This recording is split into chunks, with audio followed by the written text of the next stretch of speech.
Okay guys, so today we are at the Foothills Trail, starting our little mini through hike.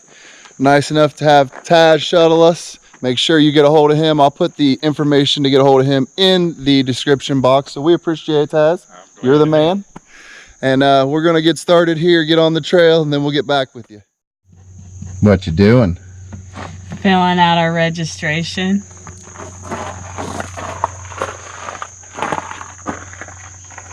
Here we go.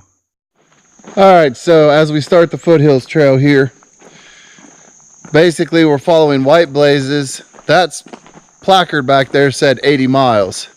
The sign said 76.7 miles. So, you know, we'll figure it out as we go. Multi-day through hike over mountains and quite a few other things. But I think this is gonna be a ball.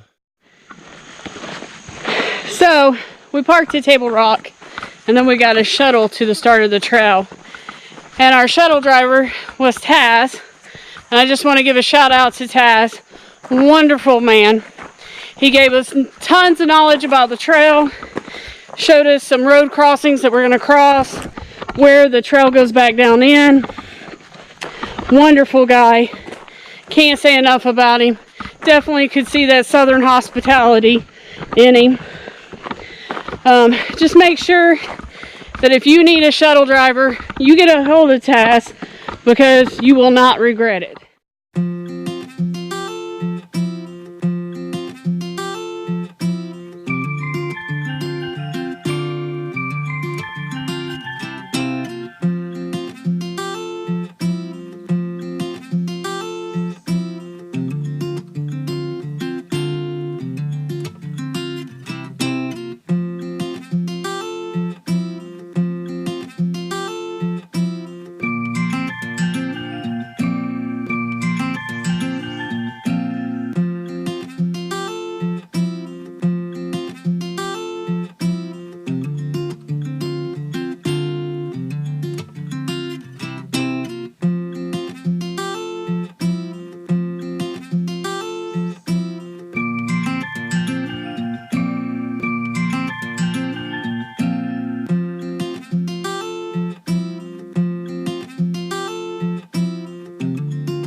Okay guys, throughout this trip, we're going to be introducing you to changes we made in our gear.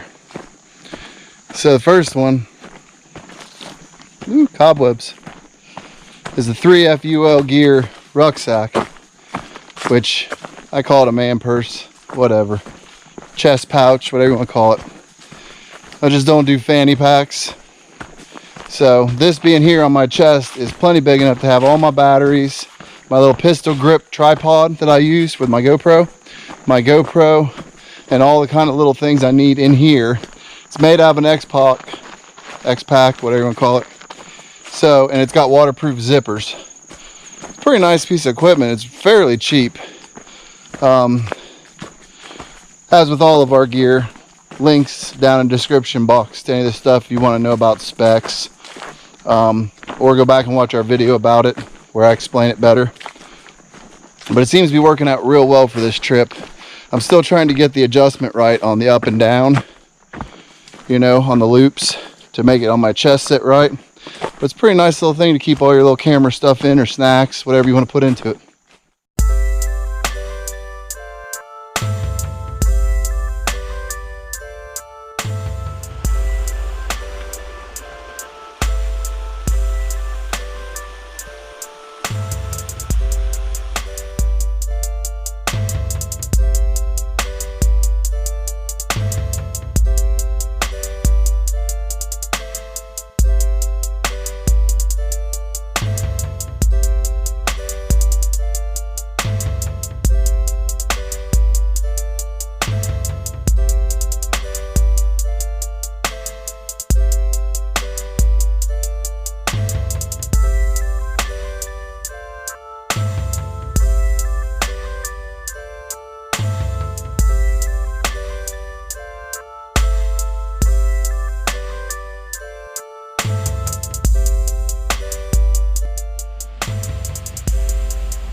So we stopped to filter water here.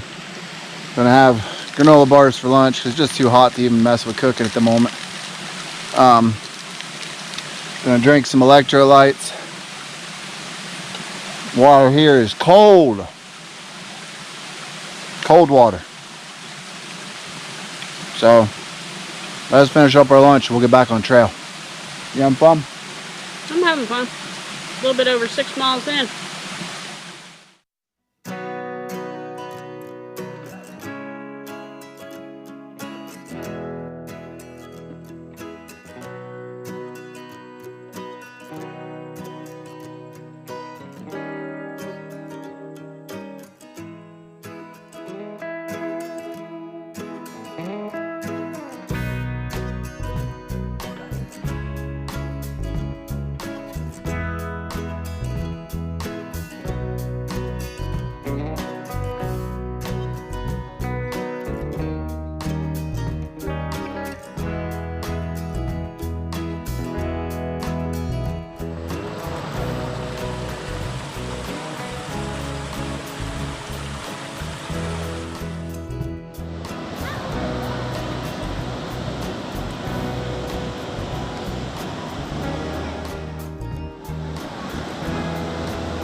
Well, this waterfall reminds me of waterfalls back home.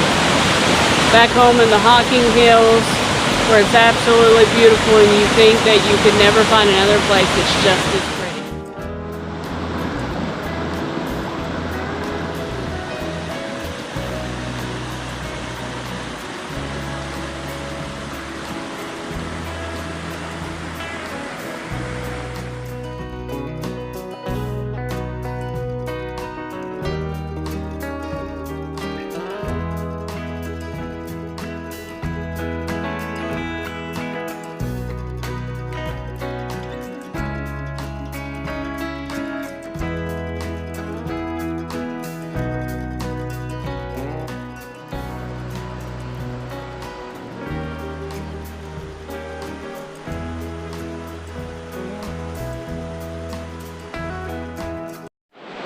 Alright, so we're approximately, I don't know, 10 or 12 miles in. We're alongside the river here, but there's no down trail so far, and we were out of water. So we found this little seat coming out of the hill that drips off a rock. It's kind of perfect to set our bottles under and fill up, and then top all our bottles off. So let me turn you around here and show you that seat.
So we went about 15.5 miles. Got to about a mile before the actual campground we were gonna stay at, and Missy started feeling kind of sick, like she was gonna throw up. So We found this nice sandbar camp. It's really nice. It's right along the river here. Let me turn you around and take a look at the river view we have.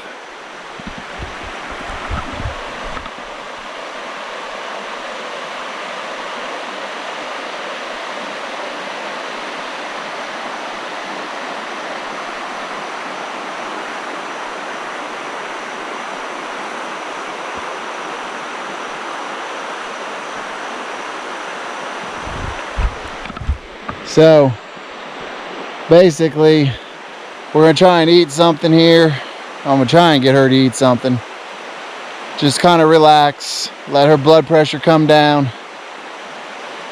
The altitude here is a little different than home, so that was part of it. We came into this with headaches, but yeah, we haven't even hit the hard mountains yet, and if her stomach's already acting up, hopefully it'll be fine in the morning once she gets some sleep. Worst case, if she's got that stomach bug that's been going around, there's no way I can ask her to continue. So we'll let her sleep on it, see how she does. But for now, we're going to enjoy the sounds of the river tonight as we sleep. Got some stuff cold soaking for dinner. We'll try and get her to eat it, and we'll see you guys in the morning. All right, guys, so that was a long night. We got everything packed up. Missy doesn't feel good. She was getting sick last night, but even though I can't get her to eat and I can't get her to drink that much water without getting sick, she wants to continue on for a little bit and see how she feels. My guess is that this is the same stomach bug I had about a week ago, and if it is, we won't be going too much farther. But either way, we've got to go farther to get cell phone signal, even if we wanted to bail. So it's kind of a necessary evil one way or the other. If she pulls through, then we'll continue on. If not, then we'll probably have to call Taz to get a bailout, and we'll have to come back and tackle it at another time. But it was a great spot for camp, just a long night, and neither of us got much sleep. And now I don't know how well she's going to especially do with nothing in her belly and not really able to do much but sip water. These things can happen out on the trail. You need to be ready for them. You need to plan for them. So we'll see what happens.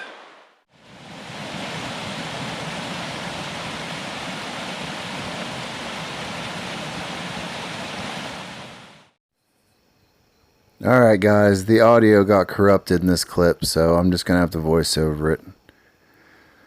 To put a long story short, Missy was really sick and we ended up having to bail about 3 miles out on the second day.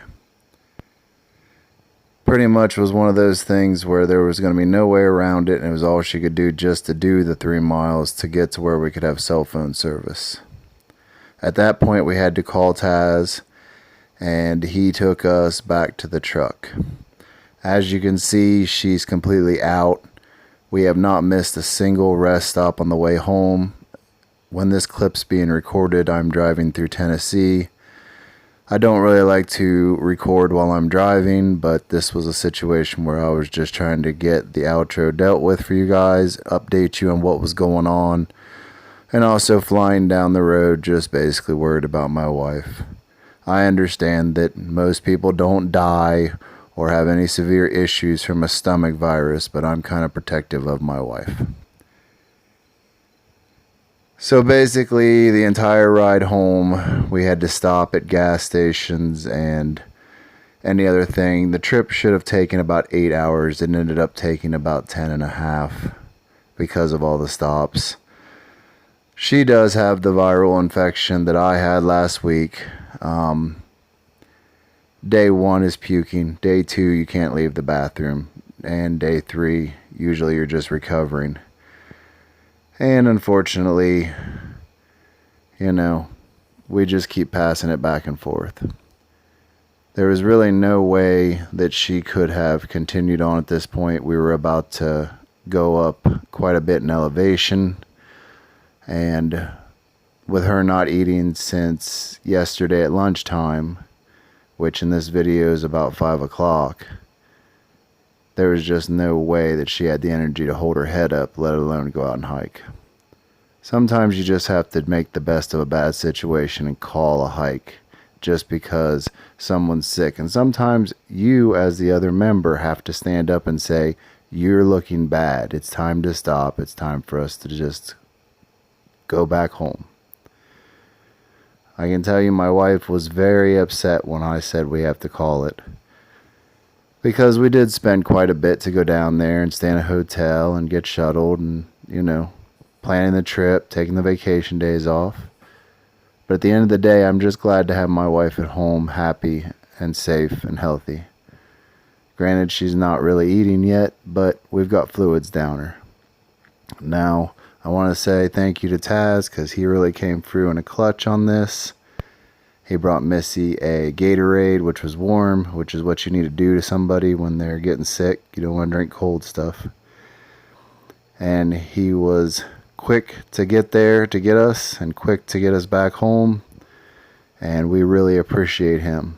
He definitely went out of his way to come help us.